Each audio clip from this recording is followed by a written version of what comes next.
कभी कभी इलेक्शन सिर्फ रोड बिजली पानी पर नहीं होती है। कभी इलेक्शन एक दर पर होती है, कभी इलेक्शन एक सवाल पर होता है, हम कौन हैं। ये कहानी है असम की एक ऐसे राज्य की जहां पॉलिटिक्स सिर्फ पावर का गेम नहीं है बल्कि आइडेंटिटी का मुद्दा बन चुका है। अगर आप असम को सिर्फ एक नॉर्थ ईस्ट स्टेट समझ रहे हो तो शायद आप असम को पूरी तस्वीर को नहीं देखे हैं। यहाँ लंबी बॉर्डर है, यहाँ हिस्टोरी है, यहाँ गुस्सा है और यहाँ यादें भी है। और जब इलेक्शन आती है तो ये सभी चीज फिर से सामने आ जाती है, ये सभी चीज फिर से जिंदा हो जाता है। आज हम अगर असम का बैकग्राउंड को देखें तो कहानी यहीं से शुरू होती है। असम की जियोग्राफी ही उसकी पॉलिटिक्स का बेस है। बांग्लादेश के साथ लंबी इंटरनेशनल बॉर्डर है, ब्रह्मपुत्रा का मैदान है, अलग अलग ट्राइब्स, कम्युनिटीज, लैंग्वेज। लेकिन सबसे बड़ा मुद्दा 1970 के एंड में उभर कर सामने आया। 1979 में स्टूडेंट ने एक आंदोलन शुरू किया, असम मूवमेंट। उनका डिमांड सिंपल था, जो लोग 1971 के बाद बांग्लादेश से आए हैं उनको डिटेक्ट किया जाए। यह मूवमेंट 6 सालों तक चला, प्रोटेस्ट हुए, वायलेशन हुए, पॉलिटिक्स प्रेशर बना। 1985 में फाइनली साइन हुआ। उस एकॉर्ड में लिखा गया कि 24 मार्च 1971 के बाद जो भी इलीगल माइग्रेंट आए हैं उसको आइडेंटिफाई किया जाए। पेपर पर सब क्लियर था, ग्राउंड पर कहानी इतनी सिंपल नहीं थी। 2019 में अपडेट हुए NRC, national register of citizens. इसका मकसद जेन्युइन सिटीजन को इलीगल माइग्रेंट को अलग करना था। फाइनल लिस्ट आया, उसमें लगभग 19 लाख लोग लिस्ट से बाहर।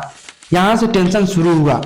कुछ लोग बोले फाइनल जस्टिस हुआ है, कुछ लोग बोले सिस्टम ने गरीब और अनपढ़ लोगों को फंसा दिया है। इस वक्त स्टेट में बीजेपी का सरकार था। उस टाइम स्ट्रॉन्ग फेस के रूप में उभर कर सामने आए हिमंत बिश्व शर्मा। उनका स्टैंड क्लियर था, बॉर्डर सिक्योर होगा।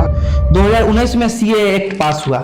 नेशनल लेवल पर डिबेट रिलीजन के बेसिस पर हो रहा था, लेकिन असम में डिबेट कुछ और था।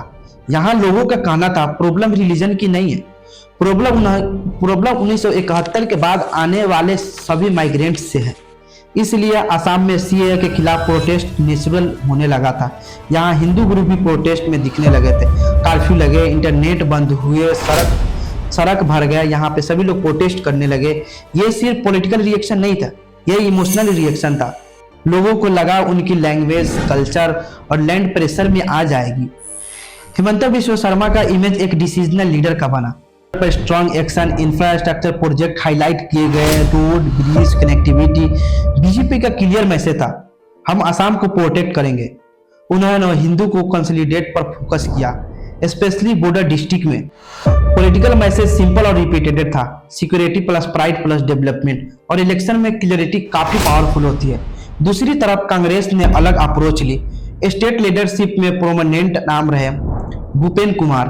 कांग्रेस का आर्गुमेंट ये था, एनआरसी फ्लावर्ड इंप्लीमेंटेशन था, सीएए ने रिलीजन आइडेंटिटी को इग्नोर किया और बीजेपी ने पोलराइजेशन कर रहा है। कांग्रेस ने माइनॉरिटी वोटर्स और इंडिजिनियस कम्युनिटी के साथ लाने की कोशिश की। उनका फोकस था असम को डिवाइड मत करो, लेकिन चैलेंज ये था बीजेपी का नैरेटिव ज्यादा शार्प और कंसिस्टेंट था। अगर आप असम के किसी भी गांव में चले जाओ तो सिर्फ वहां लोग एनआरसी या सीएए की बात नहीं करता है, वहां फ्लूड का इशू है, हर साल आते हैं, ब्रह्मपुत्रा ओवरफ्लो करता है, घर टूट जाते हैं, यूथ अनएम्प्लॉयमेंट भी कंसर्न रहा है, टी गार्डन वर्कर का वेज इशू है, एथनिक ऑटोनॉमी की डिमांड चलती आ रही है। ये सब इशू इलेक्शन में डायरेक्ट विजिबल नहीं होते हैं, लेकिन वोटर के माइंड में रहता है। कभी कभी वोटर बॉर्डर पर वोट देते हैं, कभी कभी रोजी रोटी पर। सबसे बड़ा फैक्टर आइडेंटिटी पॉलिटिक्स है। असम एक मल्टी एथनिक स्टेट है, यहाँ पे बहुत सारे कम्युनिटीज के लोग रहते हैं, सबका अलग अलग हिस्ट्री है। जब पॉपुलेशन चेंज का डर होता है तो पॉलिटिक्स इमोशनल हो जाता है। और असम में ये डर नया नहीं है, ये 40 साल पुराना है। इसलिए जब कोई भी पार्टी डेमोग्राफिक चेंज की बात करती है तो सब लोग सुनते हैं, और जब कोई भी पार्टी इंक्लूसिव असम बोलती है तभी सब लोग सुनते हैं। इलेक्शन इसीलिए अनप्रेडिक्टेबल हो जाता है। अगर बीजेपी फिर से स्ट्रॉन्ग मैंडेट लेती है तो बॉर्डर पॉलिसी और स्ट्रिक्ट हो सकती है, सीएए इंप्लीमेंटेशन एग्रेसिव पॉज हो सकता है, सिक्योरिटी नैरेटिव स्ट्रॉन्ग हो सकते हैं। अगर कांग्रेस कम बैक करती है तो एनआरसी रिव्यू की डिमांड उठ सकती है, अलायंस पॉलिटिक्स स्ट्रॉन्ग हो सकते हैं, टोन थोड़ा मॉडरेट हो सकता है। लेकिन सच ये है, असम के वोटर काफी पॉलिटिकली अवेयर है। यहाँ वोटर इमोशनल भी होते हैं लेकिन प्रैक्टिकल भी। असम का इलेक्शन सिर्फ एक स्टेट इलेक्शन नहीं है, यह एक मिरर है जहाँ इंडिया का बॉर्डर पॉलिटिकली रिफ्लेक्ट होता है। ये एक एग्जाम्पल है ऐसी हिस्ट्री, माइग्रेशन और आइडेंटिटी डेमोक्रेसी को शेप करता है।